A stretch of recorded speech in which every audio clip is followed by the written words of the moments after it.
Hi, this is Alyce Faye. My guest today, Dean Pitchford, Oscar winner and lyricist, singer. I mean, you just go on and on, but we're in Broadway now. We're in New York City. I'm living in New York. I'm doing Pippin by night. I'm dancing by day, and I'm writing lyrics. I met this wonderful singer-songwriter whose voice lesson used to follow mine, and that was Peter Allen. And Peter was entertaining all over the world at that time, and I sent him a parcel of lyrics. And bless his heart, Peter called me, and we wrote 5 new songs for what eventually opened on Broadway as Peter Allen in Up in One. Huge success, major triumph on Broadway. Peter Allen was always a wonderful, wonderful guide when I was first starting out at songwriting, and he had different boyfriends from time to time, and he'd break up, and I'd say, "Oh, Peter, how are you doing?" He'd say, "You know what? It's research. It's research." And then we would write a song about the heartbreak and the breakup or the excitement of finding new love. I'm going to remember that. It's research. And the morning after Peter Allen's first show, I get a call from a guy named Michael Gore. Michael had just been hired as the musical director of a film that was shooting in New York at the time. It was called Hot Lunch. And he wondered if I would work with him to write new songs for this movie, which was eventually went on to become Fame. And he and I wrote songs never having any idea that they would get in. We wrote 13 songs. 3 of them made it into the picture. And a year after the movie opened, we flew out here and won the Academy Award. What's it like to win one? It's so surreal because I had no frame of reference. I sat there in the theater. Dolly Parton was to my left. We were presented the award by Angie Dickinson and Luciano Pavarotti. Oh my gosh. Went up on stage. I really felt I was in a kind of a parallel universe. Went through the whole publicity thing, went out afterwards, met friends at a restaurant, Le Dome. And I got home at 3 o'clock in the morning, and I had put a tape in to tape the show. And so I'm getting out of my tuxedo and wandering around in my underwear. And you were alone? I'm alone, and I'm padding around, and I fast forward to the place where I know the award is coming, and I'm sitting there, and I suddenly realize this is real.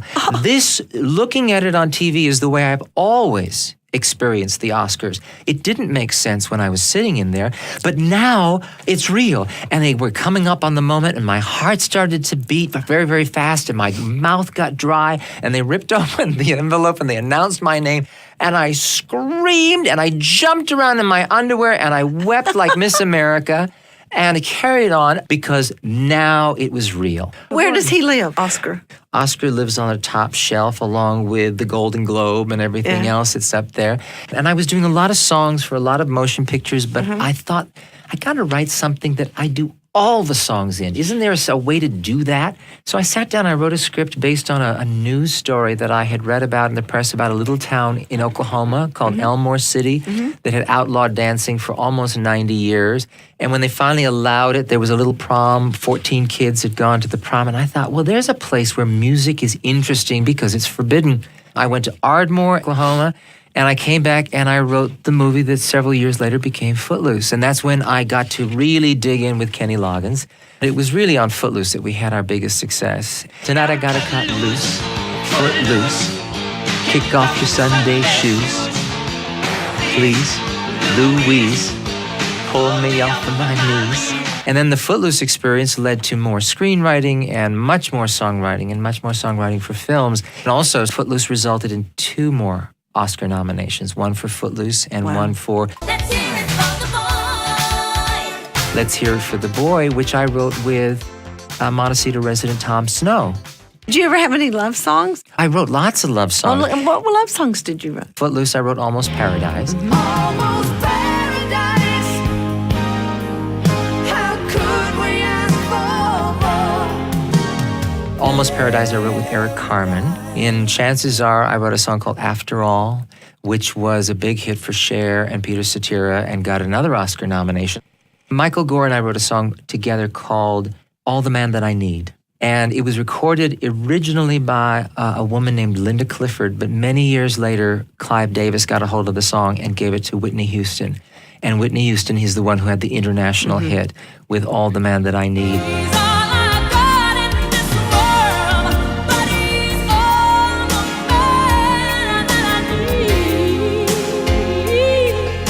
Tom Snow and I wrote a song called If I Never Met You, having no idea who would ever record that song with Michael. And did someone record it?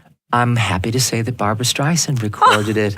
When she met James Brolin, she released an album of love songs, and something about that song that I had Touched her. written touched her, and she sang it to Jim, and I knew who I would sing it to. Oh, you've written so many songs, and they're all wonderful. But what's your own personal favorite?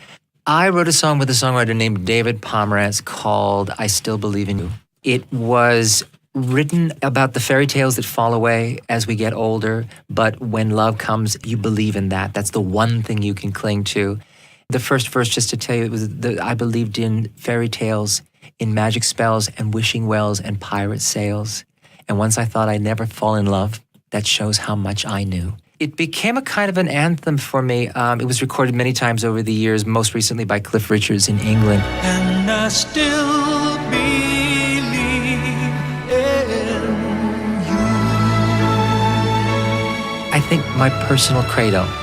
I can't thank you enough. This is Alyce Faye. Bye.